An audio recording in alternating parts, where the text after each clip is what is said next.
Keď ochrana zlyhá, stačí pár milisekúnd a škody sú obrovské. Moja práca je zabezpečiť, aby sa to nestalo.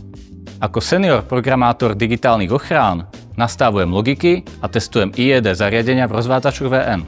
Ochrana je prvá a posledná línia bezpečnosti. Chráni technológiu, majetok a ľudí.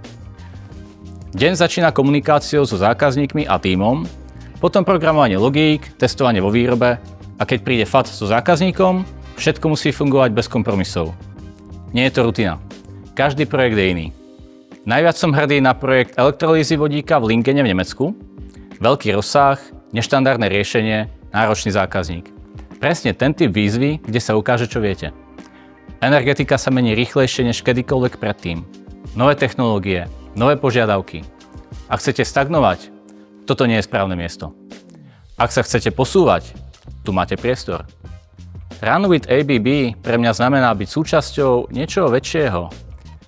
Odvetvia, ktoré zabezpečuje teplo, svetlo, základ moderného sveta.